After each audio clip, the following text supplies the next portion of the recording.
बन सतगुर का चेरा, बन सतगुर का चेरा है मन, बन सतगुर का चेरा, बन सतगुर का चेरा है मन, बन सतगुर का चेरा, बन सतगुर का चेरा है मन, बन सतगुर का चेरा।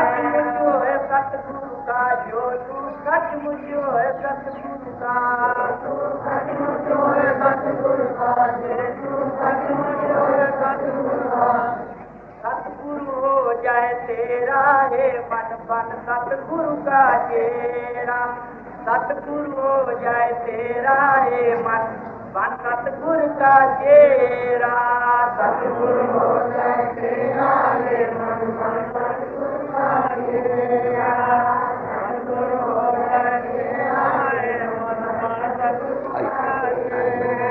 नाम जो गुरु से लगाता रहेगा, गुरु भी तुझे दिल से चाहता रहेगा, जो दुनिया में दिल को फंसाता रहेगा और गुरु को तू दिल से बुलाता रहेगा, जो जीते जी जग से किया ना किनारा, तो मर मर के तू गोते खाता रहेगा, रहेगी बसी उनकी मूरत जो दिल में, तो तुझको भी दिल में बसाता रहेगा, जो तू मन भजन में लगाता रहेगा, तो वो भी तेरे गीत गाता रहेगा। ओए बन सतगुर का चेरा है मन, बन सतगुर का चेरा, बन सतगुर का चेरा है मन, बन सतगुर का चेरा, बन सतगुर का चेरा है मन, बन सतगुर का चेरा। मन सीख ले सिख सतगुर की, नहीं होगा अंत दुखारी, भला बुरा अपना कुछ सोचो, काहे बना अनाड़ी, अब तो तू कुछ सुकृत कर ले, छोड़ दे कर्म तुम्हारी, रात बिना विषयन में भटका, खावत पान सुपारी, अंत समय तेरे काम न आए, धन धरती सुत नारी, नर्तन पाए गुर भगती, न कीनी सुखाए हुए सुखारी, आए थे कुछ करने कमाई, खोदी पूंजी सारी, चैन का अब भी जो थे मैं वार वार बलिहारी, जो तू सचमुच है सतगुर का, जो तू सचमुच है सतगुर का,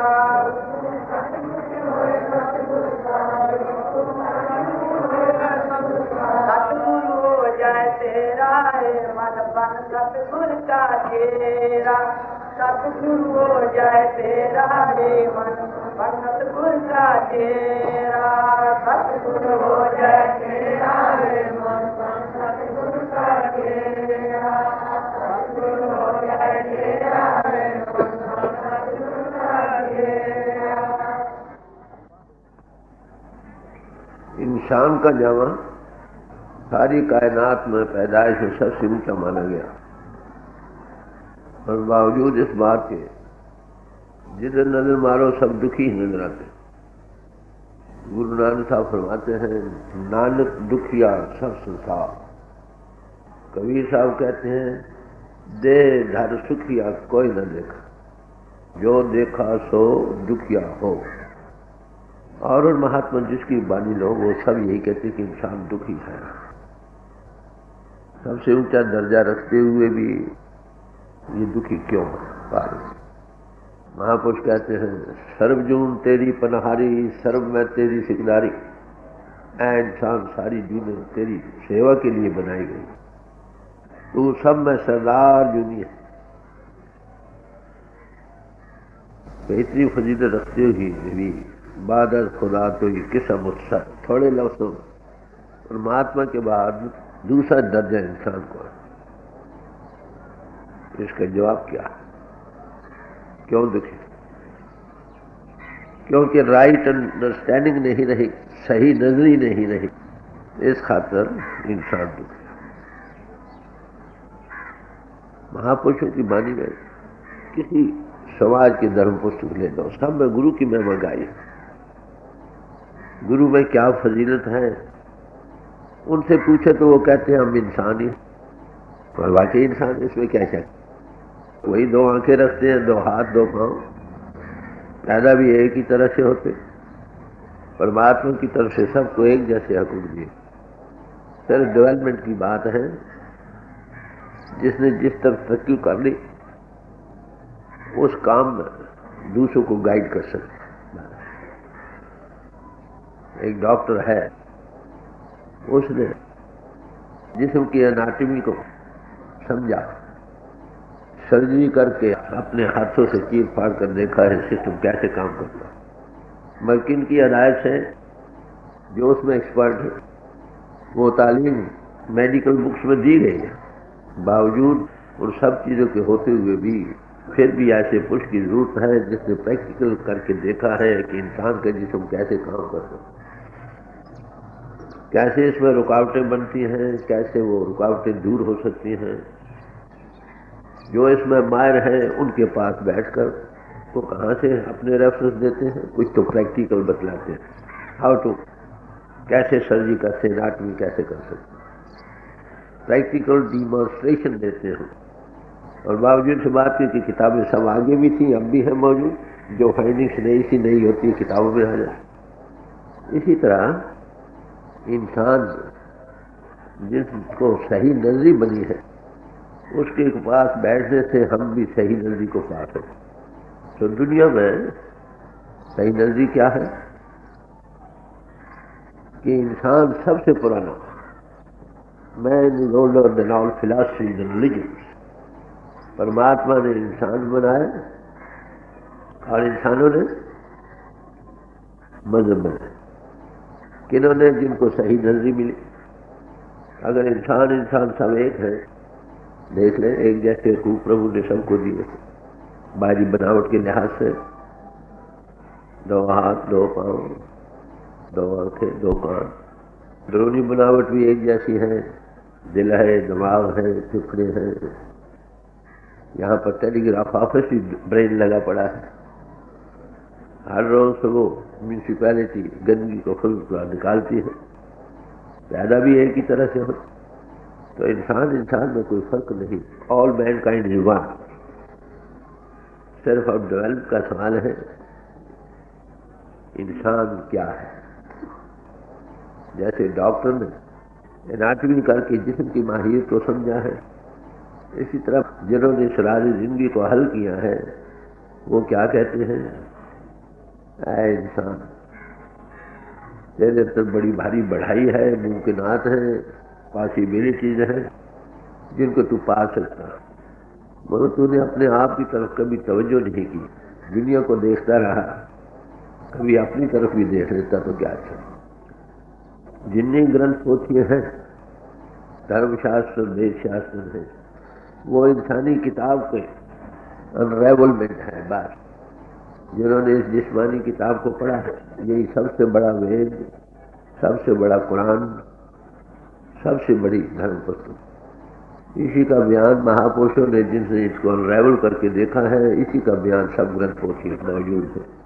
उन्होंने जो कुछ बयान किया है, जो देखा है वो बयान किया, पढ़ा पढ़ाया नहीं, देख कर बयान किया। तो इसलिए महापुरुष ये कहते हैं कि भाई जिन्होंने इस मिस्ट्री ऑफ लाइफ को हल किया है, उनके पास बैठकर हम भी इसको हल कर सकते हैं। तो पहली सही नजरी क्या हुई कि इंसान सब है। मजहब पीछे बनाए गए हैं इसकी आत्म उन्नति के लिए और सदाचार के पाने के लिए। हमारे लिए बनाए गए थे, हमारी आत्म उन्नति के लिए, अपने आप की माहियत को जानने के लिए। जिन्होंने इसको हल किया है उनके बयानात हमारे पास धर्म पुस्तकों की शक्ल में मौजूद है। उन्होंने जो देखा सो बयान किया, as a matter of influence नहीं, फीलिंग्स नहीं, इमोशंस में आकर नहीं कहा, जो देखा इसलिए कहा। सुन संतन की साची साखी, सो बोले जो पेखे आके। संतों की शहादत को सुनो, वो सच्ची है, क्योंकि उन्होंने देखा, देख कर बयान किया। जो देखे का मत एक, जिन्होंने नहीं देखा वहां पर डिफरेंसेस मालूम हो गए। जो जिन महापुरुषों ने, चाहे वो किसी जमाने में आए, उन्होंने जिंदगी के राज को हल किया है। उन्होंने एक ही बात बयान की है, सिर्फ अगर फर्क है तो केवल इतना ही है, जमादानी का। जिस जमाने में वो आए उस वक्त की जमादानी में पेश कर गए। तर्ज बयान अपना है, जमादानी अपनी है, नफ्स मजबूर वही रहा। तो पहला जब भी महापुरुष आते हैं सब यही कहते हैं कि देखो भाई, मानुष की जात से वे की पहचान हो, all Mankind is one. Kabir साहब से बातचीत हुई एक पंडित की, ब्राह्मण की। ब्राह्मण कौन है? ब्रह्म बिंदे सो ब्राह्मण हो। पुराने जमानों में ये जो 4 वर्ण बयान किए गए हैं वो काबिलियत के मुताबिक, जिसमें कोई डेवलप कर जाता था वैसे इख्तियार कहलाता था। ऐसे इतिहास मिलते हैं कि क्षत्रिय ब्राह्मणों का काम करते रहे, क्षत्रिय और ब्राह्मण क्षत्रिय के पास इस आत्मविद्या के लिए जाते रहे। तो आगे तो डिग्री से जो हर एक आप अपनी क्लास में जैसा जैसा कर्म किया वैसा बन गया। जब सही नजरी ना रही तो पिता ब्राह्मण बच्चा भी ब्राह्मण, पिता क्षत्रिय तो बच्चा भी क्षत्रिय, ये हालात नहीं। तो महापुरुष ये कहते हैं कि भाई देखो, इंसान इंसान, जो भी महापुरुष है पहला उनका नजरिया यही रहा। क्या इंसान तो एक जैसे कान, एक जैसी बाहरी बनावट, एक जैसे अंदर है। तो एक ब्राह्मण ने कबीर साहब को कहा कि हम भाई उनके, बातों की महात्मा बड़ी लाडड़क बात भी कह देते। तो कहने लगे, यार ब्राह्मण, तू ब्राह्मणी जाया तो आन बाट का नहीं आया। अगर तू समझता है तुमको परमात्मा ने खास कुछ फजीलत दी है तो और तरह से पैदा होना। तो पैदाइशी लिहाज से प्रभु ने एक जैसे हकूक सबको दिए, ये सही नहीं। अब इंसान क्या है, हमने इसकी तरफ तवज्जो नहीं दी। समाजें बनाई गई थी बड़ी नोबल पर्पस से, ताकि इसकी मॉरल और आत्मकुंज इंसान इंसान के काम आए। तो किसी समाज में भी जाओ, पहला उपदेश यही है कि भाई मानुष जाति ऋग्वेद रहो। वो कहते हैं हजारों में मिलकर प्रभु के गुणगान गाओ। थर में रहो, किस कोई भी इबादत करता हो वो सब मिलकर उसके गुणगान गाओ। भगवान कृष्ण जी ने क्या कहा? यही कहा कि सब में वो मैं एक जैसा हूं। तो एकता का सबूत पैदाइशी लिहाज से इंसान सब एक। अब आगे और चलोगे तो इसमें भी वहां एकता मौजूद है। तो वो क्या है? इंसान की पहली बात जो है, इसकी बनावट क्या है? इंसान 2 चीजें रखता, ये आत्मा खुद है और ये जिस्म रखता, ये बुद्धि रखता। ये कम्बिनेशन है इंसान, आत्मा, मन और बुद्धि और जिस्म। अब इसमें कभी देखा है आपने कि आत्मा और जिस्म रखता हुआ इसकी हकीकत असल में क्या है? आत्मा चेतन, कॉन्शियस एंटिटी, और जिस्म मैटर का बना हुआ, जो लीस्ट कॉन्शियस है, ये कहो डेड मैटर, दोनों ही की ये बनावट है। आत्मा अटल है, अजर है, अमर है, कारण ये एक सब्सटेंस का बना हुआ। आत्मा चेतनता का बना हुआ है। चेतन एक सब्सटेंस की जो चीज बनी है उसका डिसइंटीग्रेशन कहो, डीकम्पोजिशन कहो, कभी सवाल नहीं। तो आत्मा अजर अमर है, मगर ये जिस्म मैटर का बना हुआ है। मैटर आ गए एलिमेंट्स के, एलिमेंट्स आ गए इलेक्ट्रॉन, न्यूट्रॉन, प्रोटॉन चले जाते हैं। एटम्स का बना हुआ कॉम्बिनेशन। मैटर इज चेंजिंग, जिस्म के जरे जरे बदल रहे हैं। जब तक इस जिस्म में आत्मा मौजूद है ये काम करती है। जब ये आत्मा इससे जुदा होती है इसके क्या आखिर होता आप देख रहे हैं। 4 भाई उठाते हैं या शमशान में पहुंचा देते हैं या कब्रिस्तान में। तो इंसान का मुताला करते हुए मालूम होता है इंसान चेतन कुछ और चीज़ है, इसका जिस्म कोई और चीज़ है। जब तक ये इसमें है, इस मकान का मकीन है, इसका दरो दीवार नहीं, जब तक इसका बासा इसमें है, ये जिस्म काम कर रहा है।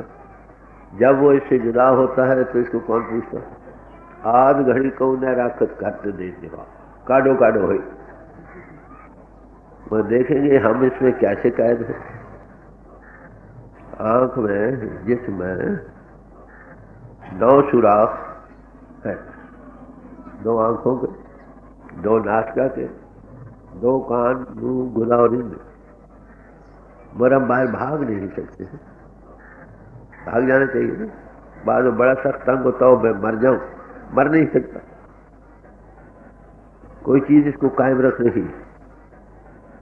सांस बाहर जाता है, बाहर रह नहीं सकता, कोई ताकत है इसको वापस ला रही है। सर्जन ऑपरेशन करते हैं पेट वगैरह का, जो कई घंटे रहता, पेट चाक है, हम निकल नहीं सकते। तो कोई चीज है जो हमको इसमें बांध रही, कंट्रोल कर रही। वही ताकत सब खंडों ब्रह्मांडों सब क्रिएशन को कंट्रोल कर रही। देखो कितने ब्रह्मांड हैं, कितने सियारे हैं, कितने प्लैनेट्स हैं, सब अपने अपनी ऑर्बिट पर घूम रहे हैं। ऐसे ऐसे सियारे देखे गए हैं जो 5000 साल में एक बार अपने ऑर्बिट पर नजर आए आप तक। बताओ कितना भारी चक्र हो। अकल चक्कर खाती है, मगर कितने कंट्रोल में है, एक दूसरे से टकराते हैं। जो कंट्रोलिंग पावर है वो हमको भी जिस्म में कायम कर रख रही है और वही सब खंडों ब्रह्मांडों को कायम कर रही है। उसको परमात्मा है। जब तक वो कंट्रोल है जिस्म काम कर रहा है। जब वो कंट्रोल जिस्म से हटता है तो जिस्म की प्रलय हो जाती है। वही कंट्रोल खंडों ब्रह्मांडों को लिए खड़ा है। जब वो कंट्रोल वहां से हटता है तो क्या हासिल होता है? प्रलय और महाप्रलय हो जाते हैं। उस कंट्रोलिंग पावर को हम जानते हैं, उसको नाम कहते हैं। परमात्मा नाम है। जब वो इजहार में आया है उसको नाम कहते हैं। नाम के धारे खंड ब्रह्मांड, नाम में ही से सब जग हुआ, उसको वर्डलेस कहते हैं। परमात्मा जो नाम है जब इजहार में आया उसको वर्ड कहते हैं। जब वो इजहार में ताकत आई तो उसको कलमा कहते हैं। कलमे से 14 तबक बने। और धर्म पुस्तकें उसमें कहते हैं कि 14 भवन परमात्मा ने बनाए। वो कहते हैं नाम से खंड में बने, उन्होंने कहा कलमे से सब कुछ बना है। तो वो अक्षर तो ना रहा ना, वो कंट्रोलिंग पावर। मुझे उधर अमेरिका में जाने हैं, कई साइंटिस्ट लोगों से बातचीत हुई। वो ये मानते हैं कुछ नहीं। तो उनको मैंने यही कहा था कि भाई क्या आपने कभी एटम को एनालाइज किया है? कहते हैं उसमें क्या मिला आपको? तो कहते उसमें एक मूवमेंट हो रही। वो मूवमेंट हैज़र्ड है, आपादापी से हो रही है या कंट्रोल्ड है? कहते very much controlled and very much railing. वो कौन सी चीज है जो उसको वहां कंट्रोल में कर रहे हैं? साइंस की लेटेस्ट रिसर्चेज में अब ये भी मालूम हो चुका है कि उस मूवमेंट में एक साउंड हो रहा है, साउंड प्रिंसिपल हो रहा है, जिसे श्रुति कहते हैं, डिटेक्ट कर रहे हैं। तो इंसान एक अजीबो गरीब मकान है जिसमें हम रह रहे हैं। हमने अपने आप के मतलब कुछ नहीं जाना, जिससे ये जिस्म आबाद है, जिसके आधार पर हम इसके साथ कायम हैं। इसलिए सब देखिए पहली राइट अंडरस्टैंडिंग क्या हुई कि सब इंसान मानस जाति एक है, अमीर गरीब, एक बन दूसरा तीसरा चौथा, जैसे जैसे किसी ने डेवलप किया वैसा बन गया। There's hope for everybody. जिसको इंसान का जन्म मिला है उसका बर्थ राइट है इस मिस्ट्री को हल करने का, क्योंकि ये काम केवल मनुष्य जीवन में ही हो सकता और किसी जीवन में। तो हम आत्मा है, चेतन स्वरूप परमात्मा है, ऑल कॉन्शियसनेस महाचेतन प्रभु। हम उस जाते हक के कतरे हैं, drop of the ocean of all consciousness. वो इजहार में आई ताकत सबको बना रही है, आधार दे रही है। एक नूर से सब जग दिया कौन भरेगा। हम सब उस नूर के बच्चे हैं, way the children of light. वो परमात्मा नूर का स्वरूप है, हम भी उसी की अंश है, कौ कबीरे राम की अंश। मगर हम सब की आत्मा मन के अधीन है, मन आगे इंद्रियों के अधीन है, इंद्रियों को भोग खींच रहे। आत्मा के इजहार अटेंशन कहो, सुर्त कहो, वो बाहर इंद्रियों के घाट से फैलाव में जाने के कारण बाहर के संस्कार ले लेकर इसके हृदय का रिजर्वायर इतना दुनिया की इंप्रेशन से ओवरफ्लो हो रहा है कि अपने आप को इसको होश नहीं। मैं कहूँ तो महापुरुष जब भी आए वो ये कहते हैं, देखो भाई इंसान के लिहाज से हम सब एक आत्मा, हम सब नूर के बच्चे, we are all children of God, we are all brothers and sisters in God. और जो कंट्रोलिंग पावर हम सबको जिसमें कायम रख रही है और सब खंडों ब्रह्मंडों को कायम रख रही है, वो भी एक। उसके नाम अनेकों रखे गए, महापुरुषों ने रखे। हम सब नामों पर कुर्बान हैं, बलहार जाओ देते थे। तो जिस्म की शोभा किससे है? हमसे है। और हम किसके आधार पर कायम है? वो सबका एक है। तो इसलिए महापुरुष कहते हैं, टिच्चर वसे सहेड़ी जिच्चर साथी नाव, जहां साथी उठी चलिया ता तनखा को रहो। जिस्म की सहेली उस वक्त तक आबाद है जब तक इसका साथी इसके साथ है। वो कौन है? हम जिस्म नहीं, हम इस मकान के मकीन हैं, इसके दरो दीवार नहीं, और हम भी इसके साथ कायम है किसी और आधार पर जिसको जानना है। कौन जान सकेगा उसको? सवाल ये। हम धर्म पुस्तकें हमें क्या कहती हैं कि वो परमात्मा न इंद्रियों से जाना जाता है, न मन से, न बुद्धि से, न प्राणों से। उसका अगर अनुभव करना है तो केवल आत्मा ही कर सकती है। लाइक नोज द लाइक, चेतन स्वरूप आत्मा ही महाचेतन प्रभु को जान सके। मगर आगे बीमारी क्या है कि हमारी आत्मा मन का रूप बनी बैठे, ये जीव बन गया। जीव आगे इंद्रियों के घाट फैलाव में जाने के कारण जहां आशा तहाँ ये फना चीजों में लगकर अपनी जो अजर और अमर अवस्था है उसको भूल गए। महापुरुष क्या कहते हैं? इंसान तुम जान चुका हूं। जिन्होंने इस मिस्ट्री ऑफ लाइफ को हल किया है, अपने आप का अनुभव किया है बाय एनालिसिस। हम लोग फीलिंग्स में करते हैं, बाद में इमोशंस में आकर नाच उठते हैं, बाद में इन्फ्लुएंस निकाल कर किसी नतीजा पर पहुंचते हैं। कोई ताकत होनी चाहिए, देखा नहीं। तो feelings, emotions and influences, they are all subject to error. ये सब गलती का इम्कान है। सीइंग इज अबव ऑल, और सीइंग अनुभव करना देखा देखी की बात जो है, लिखा लिखी की है नहीं, देखा देखी बात। जिन्होंने देखा है, अनुभव किया है, बाय सेल्फ एनालिसिस, इंद्रियों को दमन किया है, मन को खड़ा किया है, बुद्धि को स्थिर किया है, अपने आप की होश आई है, फिर वो जानते कौन सी कंट्रोलिंग पावर है जो हमें इस जिस्म में कायम रख रही है। जब वो उसका अनुभव करता है, पहले कहता है ये जिस्म हरि मंदिर, इसी में हम भी बस रहे हैं, इसमें हमारा प्रभु भी बस रहा है। मगर हम उसको ढूंढते कहाँ? बाहर दुखी साधनों में। इसलिए अमरसन ने कहा टैप इनसाइड, और महापुरुषों ने कहा सब किस घर में बाहर ना ही, बाहर टोले से भर भुला। इंसान तुझमें एक बड़ा अजर और अमर खजाना है जिसको तू भूल रहा। वो जाते हक जिसको तू तलाश करता वो तुझ में है, आगे ही मौजूद है। वो तेरा जीवन आ रहा है, ढूंढता कहाँ?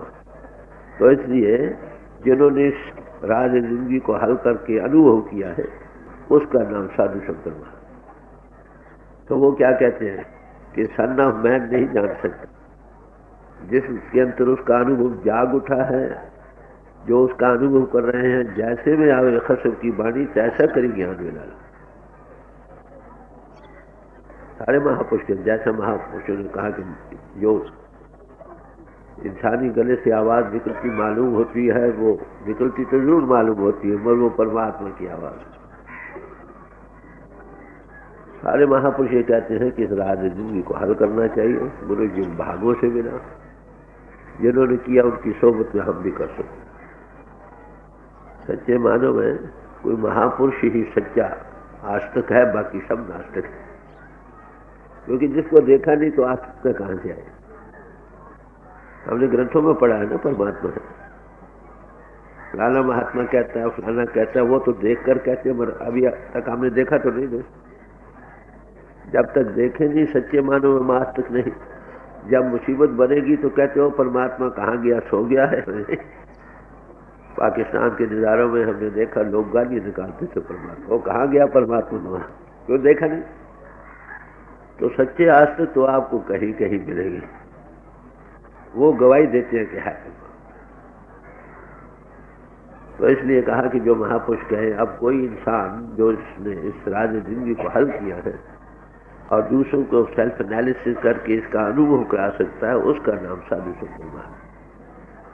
धर्म पुस्तकें हमारे पास मौजूद, वो है क्या, जो कुछ महापुरुषों ने अपने आप के जानने में या प्रभु के पहचानने में जो एक्सपीरियंसेस उनको हुए, उनका जिक्र है उसमें।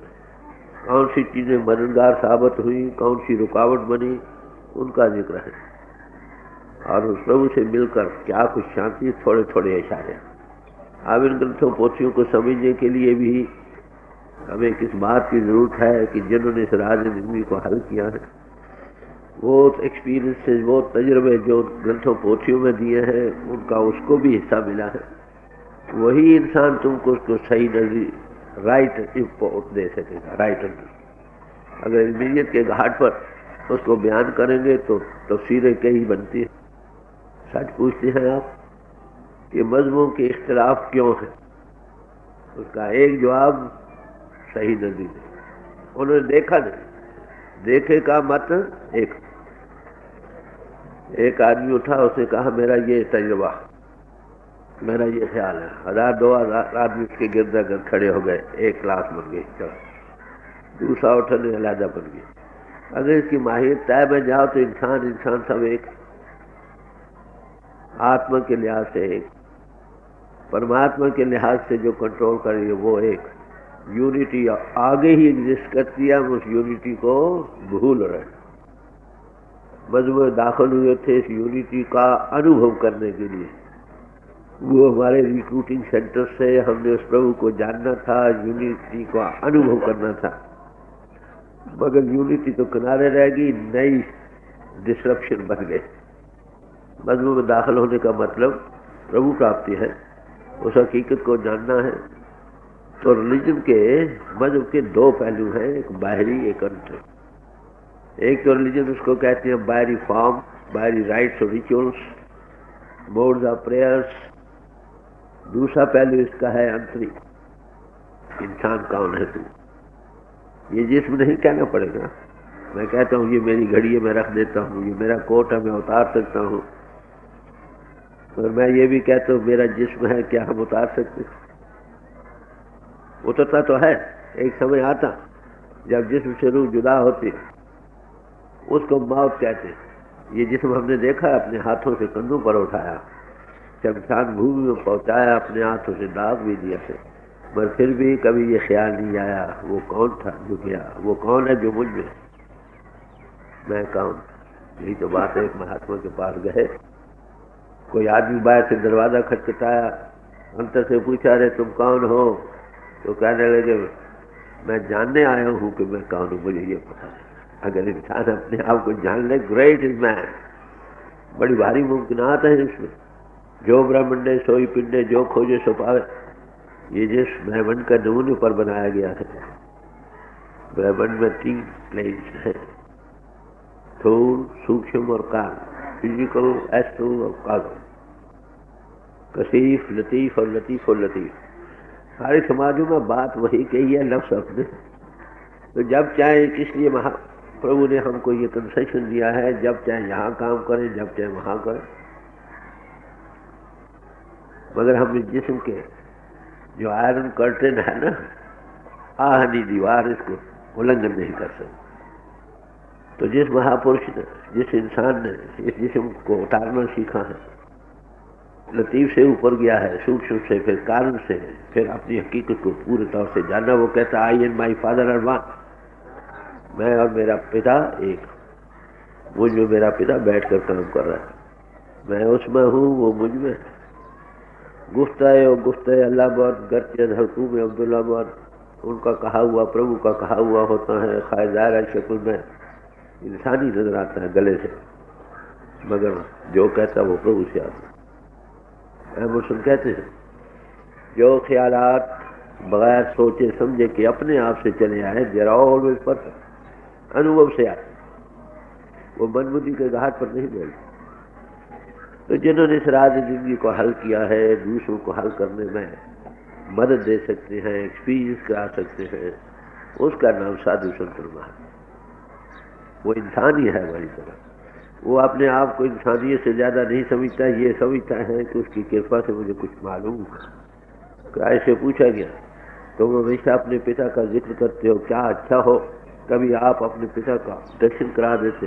तो कहते हैं वो सीग्रू इंडिग्नेंट, और थोड़े जोश में आए, अफसोस मैं इतनी मुद्दत तुम्हारे दरमियान रहा, तुम न जान सके कि मैं, वो जो मेरा पिता ही बैठ कर काम कर रहा था।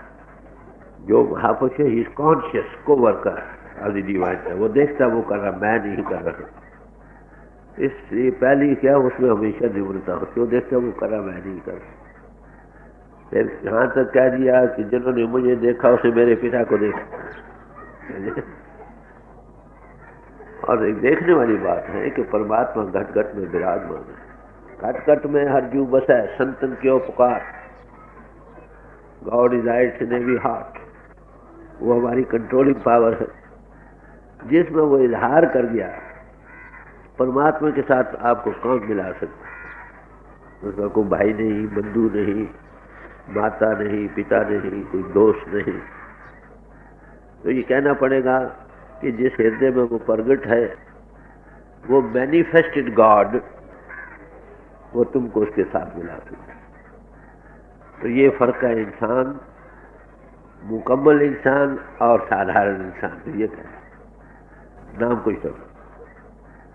हमारे हजूर से पूछा गया कि हम आपको क्या कहें, तो कहने मुझे भाई समझ लो, दोस्त समझ लो, पिता समान समझ लो, टीचर की हैसियत में समझ लो, मेरे कहे के मुताबिक चलो, अगर पिंड के परे भी तुमको मदद मिले फिर जो चाहे करना। तो पहली बात जो हमारे सामने है वो ये है कि इंसान ये सही नहीं।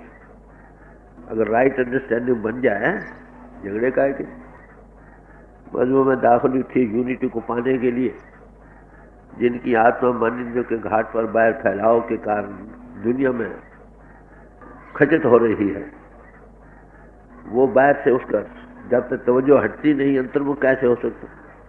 तो पहला काम था इंद्रियों को दमन करना। इंद्रियों के घाट से जो बाहर संस्कार आते हैं उनको अंतर्मुख करो, अंतर्मुख होकर फिर इंद्रियों से अतीत हो, लेवल ए वर्ड ऊंचा हो को किसी ऊंचे को जाने सो, वो दृष्टि और गोचर है, उसको जानने के लिए भी उतना ही ऊंचा जाना पड़ेगा। जब आप सेल्फ एनालिसिस करके प्रैक्टिकली जिसम से ऊपर आओगे तो क्या देखोगे, वो मौजूद है जो मुझे कंट्रोल कर रहा, जो खंडों ब्रह्मंडों को कंट्रोल कर रहा। तो इस कारण करके इंसान की महिमा सब वेदों शास्त्रों ने गाई, सब ग्रंथों पोथों ने गाई। यहाँ तक तैतृय उपनिषद में कहा कि जब सब जिस्म बन चुके तो ऋषियों की आत्मा आई, उन्होंने मनुष्य जीवन को धारण किया। मनुष्य का जो जामा था तन था, कुरान शरीफ में जिक्र आता है कि जब सब तन बन चुके तो फरिश्तों को हुक्म दिया कि इंसान को सजदा करा। ये अशरफुल मखलूकात है, इसका दर्जा परमात्मा के पास दूसरा, बाद खुदा कोई किसा पुरुष। तो सारे महापुरुष, अथर्ववेद, ऋग्वेद कहता है ये ब्रह्मपुरी, चांद का जामा ब्रह्मपुरी, इसको ब्रह्म का साक्षात्कार कर सकते हैं। बताओ, तो इसकी महिमा इस कारण गाएगी। तो सारे महापुरुष कहते हैं भाई देखो मनुष्य जीवन आपको भागों से मिला, इसमें बड़ी भारी मुमकिनात है, आप इसको अनराइवल करो, ये तुम्हारे प्रभु के पाने का वक्त है। वही प्राप्त मानुष ने हुरिया, गोविंद मिलन किए तेरी बलिया, अवर काज तेरे किसी न काम, मिल साधु संगत काज के। मनुष्य जीवन it is thy turn to meet God, highest round in all creation, जो भागों से हमको मिल चुका। जिसको मनुष्य जामा मिला है, ये birthright to know God. मगर हम क्या कर रहे हैं? हमने जिस्मानी पहलू से बहुत तरक्की की है, हमने बुद्धि के लिहाज से बड़ी भारी तरक्की है, नई सी नई मालूमात हमने पाई। परसों चौथ में पाताल लोग में था, पनामा में, आज यहाँ बैठा हूँ। हजारों मीलों से रेडियो पर आप आवाज सुन सकते हो, अब टेलीविजन बन गई, आप देख भी सकते हो कौन बोल रहा हो। अब चांद तक जाने के इशारे हैं। आज की अखबार में था कि अब वो लैंड करने वाले, बड़ी भारी मुमकिन। मगर बावजूद इन सब जिस्मानी और बुद्धि की तरक्की के होते सारा जहान में खलबली मची पड़ी है, अनरेस्ट है, हाइड्रोजन बम भी बन गए हैं, न्यूट्रॉन बम बन गए हैं, बैठे बैठाए दुनिया खत्म हो जाए। हमारी अकल हमारे खिलाफ जा रही है। कारण, अब सुख का कारण क्या? 2 ग्रेट वार्स हो चुकी है, तीसरी का खतरा। इसका कोई इलाज है? इसका एक ही इलाज है, या इंसान तू जान तू कौन है। Spirituality is only hope left for all the world over. इस एंगल ऑफ विजन को समझना होगा। हर कोई किसी फेज ऑफ लाइफ में है, अगर वो समझ जाएगा, उसकी सही नजरी बनेगी, दुनिया में सुख होगा। तो राइट अंडरस्टैंडिंग होने पर राइट थॉट्स हो सकते हैं। अगर राइट थॉट्स होंगे तो राइट वर्ड्स होंगे, राइट वर्ड्स होंगे तो राइट एक्शंस होंगे, सुख हो जाएगा कि नहीं? तो जरूरत किस बात की है कि मनुष्य जीवन हमें भागों से मिला है, मगर अफसोस से कहना पड़ता है। महापुरुष इसलिए कहते हैं कि भैया और जितने तुम काम कर रहे हो, ये तुम्हारे अपने आप के जानने में मददगार जरूर है, मगर पा नहीं सकते। जिस्म है इसको पालो, ये हरि का मंत्र है। Body is the temple of God, ये शरीर हरि मंदिर है जिसे सच्ची की जोत। मस्जिद सी दिल, ये जिसमें साजिदा, सब महापुरुष यही कहते हैं। हर एक तुम्हारे जिन्होंने प्रभु को पाना है, इस हरि मंदिर में दाखिल हो।